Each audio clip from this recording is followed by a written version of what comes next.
a topic coming up that is going to bring you salvation. And you brought this topic up to me offline, and you were hot about it. Actually, I haven't seen you this hot about it since you talked about Canada a few weeks back.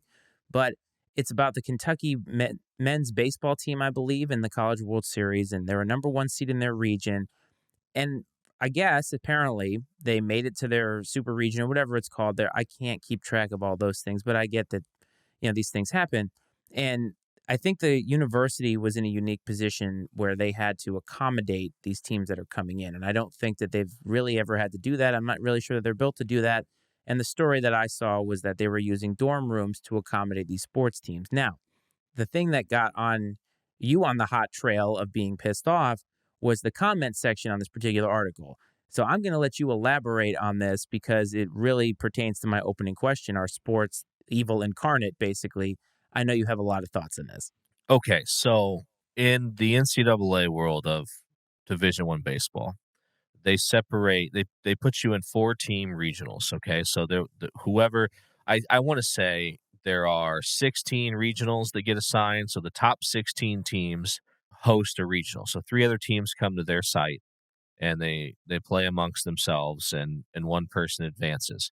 Kentucky happened to play well enough this year to become a number one seed and a regional host. Now, mind you, the University of Kentucky's baseball team has not even qualified for the College World Series tournament since 2017.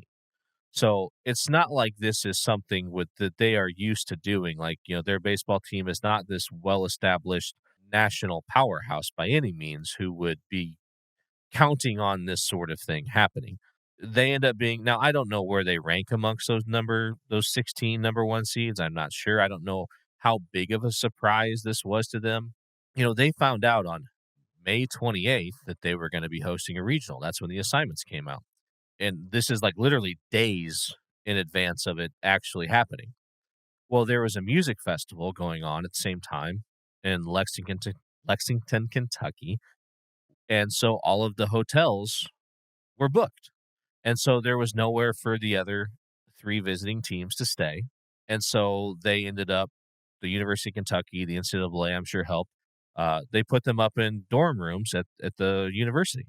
I don't really see a problem with this. They made the best of a unfortunate situation, just really a coincidence. I don't even know that anything I've read has people like complaining about the fact that this happened.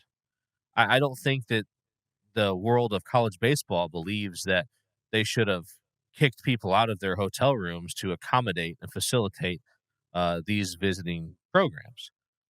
But I saw a lot of comments of people, saying like, "Oh, boo-hoo, whiners! Oh, too bad you have to, you got to stay in the dorm rooms, and the world doesn't just stop for you," and shit like that. And I'm like, what are you even talking about? Like, it's such an uneducated response.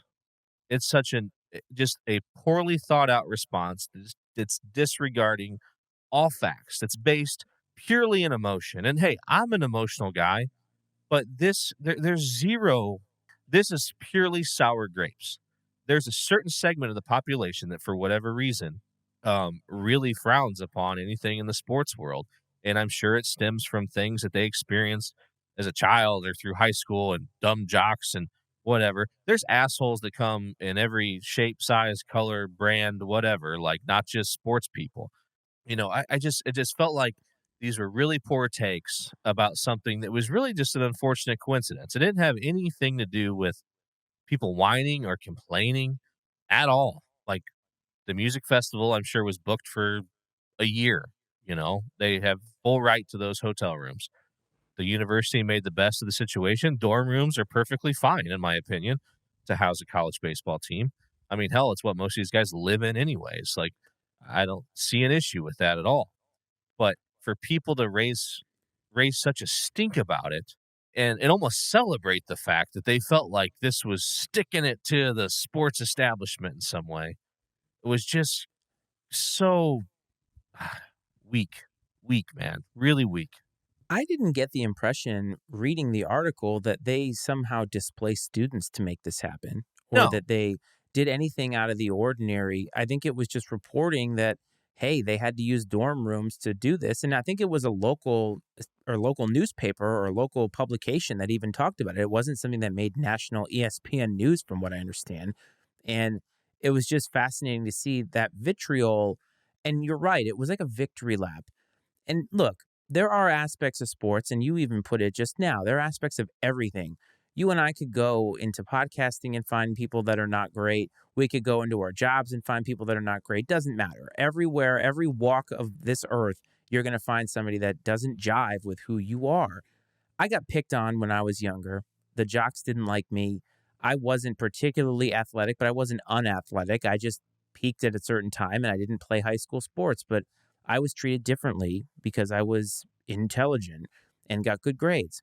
I love sports still because those people are not representative of what it really means. And I think that you've hit on a nerve that is a national thing. I think there are a lot of people for whom sports is negative because of certain other factors. I can even give you a personal example. My mom hated sports when she was with my dad because of how passionate of a fanatic he was about sports. And again, I can recognize that, yeah, he was a little insane about it, had to tape every Red Sox game, which, oh my God, 162 baseball games, had to watch every Patriots game.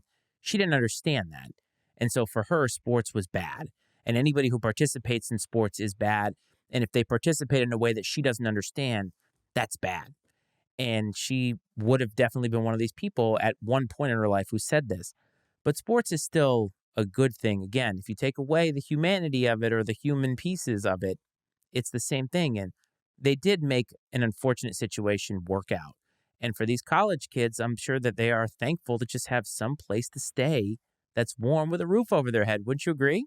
Yeah, I agree, and I'm sure I'm not gonna put it past some local reporter in Lexington, Kentucky to sit there and take it as an opportunity to take a shot at the city for some reason and be like, "This second-rate city doesn't have enough hotels to facilitate crowds like this. Shame on you."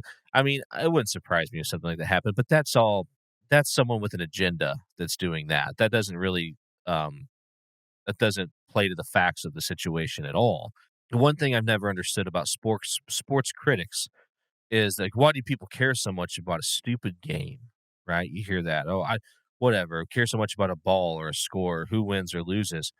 It's not any less important than caring about a movie franchise, a TV show, a book series, a certain artist, a genre of music.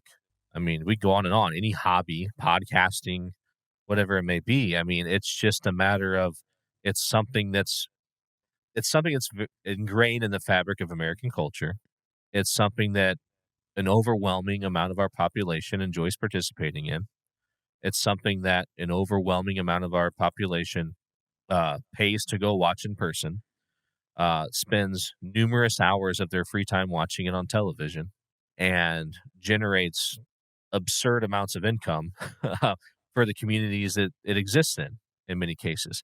I understand that people may get upset at the fact that they see something that maybe they don't understand or they don't like that is so big and so important to others.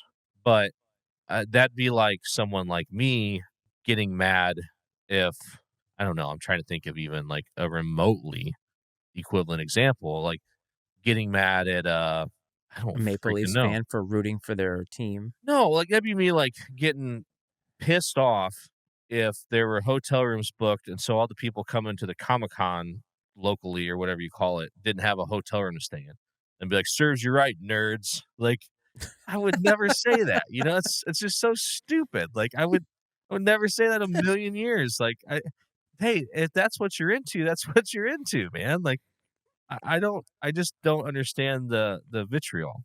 Title of the episode right there. Serves you right, nerds. That's totally happening. I agree. I think that there is an inherent toxicity to sports, though, that we need to recognize because over the last how many years, how many times have we had to talk about a story that is embedded in awfulness? I mean, Deshaun Watson, all the money that gets spent on all of these universities and the kids don't see a dime, right? And you see, here are these stories, and that probably has something to do with it. We're so much more into everything because we have all the news and we have all the information. And I'm sure that that helps to formulate people's opinions. I just wanted to give you the opportunity to rant. It's been a while, and I know you were passionate about it, so I wanted to give you the chance. But